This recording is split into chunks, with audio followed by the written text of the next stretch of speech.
Canadian men and women both feel the heat at HSBC Sydney Sevens, Sydney, Australia, looking to rebound after a painful loss to Argentina. Canada's men started well against Australia but conceded 17 second-half points in a 22-7 loss Friday at the HSBC Sydney Sevens, Sydney, Australia, looking to rebound after a painful loss to Argentina. Canada's men started well against Australia but conceded 17 second-half points in a 22-7 loss Friday at the HSBC Sydney Sevens.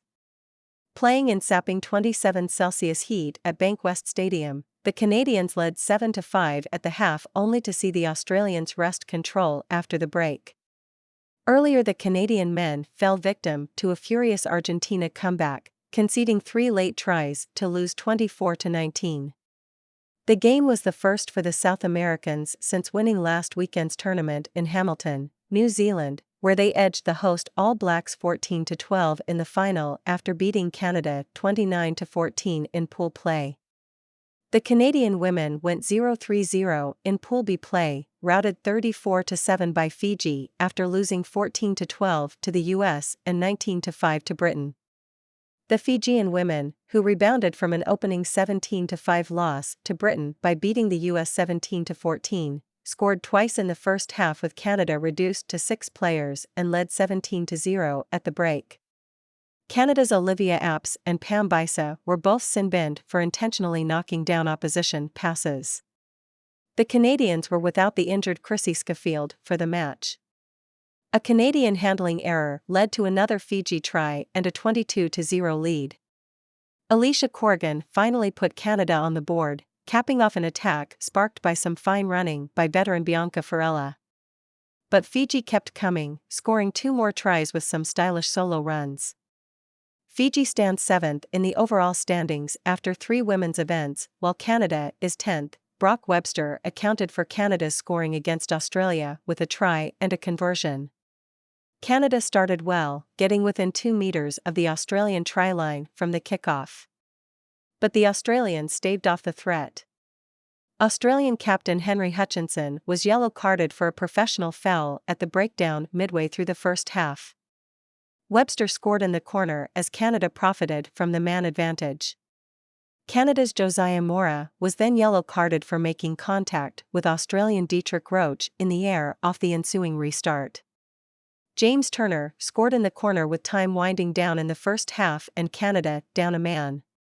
Turner scored a second, touching down in the corner, early in the second half, to put the Australians ahead 10-7. Australia penned Canada in its own half and the pressure led to a turnover and a yellow card for Canada's Matt Oworu. Darby Lancaster, a 19-year-old, and Hutchinson scored tries with Canada reduced to 6 men. The Australians came to Sydney ranked 7th in the overall standings after 4 events. Canada stands 14th, down in the relegation zone. The number of men's core teams will be reduced to 12 after this season. The 15th ranked core team following the 10th round in Toulouse in May will be relegated. The teams ranked 12th, 13th and 14th at the end of the Toulouse event will take part in a 4-team relegation playoff together with the 2023 Challenger Series winner in the final stop of the season in London. The relegation playoff will be round-robin format with the top 2 teams then playing a final. The winner will become the 12th core team on the 2024 series, while the other 3 teams will enter their respective regional Sevens championships in order to qualify for the 2024 World Rugby Sevens Challenger Series. Trailing Canada 19-5 with under 3 minutes to play, Argentina appeared to have scored when speedster Marcos Moneta crashed over in the corner. But Josiah Mora caught the 2021 World Rugby Sevens Men's Player of the Year as he crossed the try line and, with help from captain Phil Berna, prevented him from grounding the ball. Rodrigo Isgro scored from the ensuing scrum to cut the margin to 19-12 with less than 90 seconds remaining. Isgro rose high to beat a Canadian and gather the restart, racing in for a converted try and a 19-19 tie. Argentina won the restart again and laid siege on the Canadian try line after a slashing run by Luciano Gonzalez.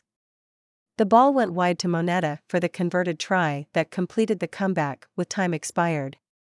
Berna, Anton Gongo, and Webster scored tries for Canada, which led 12-5 at the half. Webster added 2 conversions. The Canadian men wrapped up Pool A play against number 10 Britain at the 3-day tournament. Britain rallied to defeat Argentina 26-19 after losing 12-7 to Australia in its opener. In other men's play, Peyton Spencer, the 18-year-old son of former All Black star fly half Carlos Spencer, scored 2 tries in New Zealand's 45-7 win over Uruguay on the women's side. Bisa and Corrigan scored tries in Canada's 14-12 loss to the US on Thursday night. Canada trailed 14-5 at the half, narrowing the gap on Corrigan's 13th minute converted try. The Americans, runner-up to New Zealand last weekend in Hamilton, are third in the women's standings. App scored Canada's lone try in the 19-5 loss to number 6 Britain, which led 14-0 at the half. This report by the Canadian Press was first published January 27, 2023. The Canadian Press.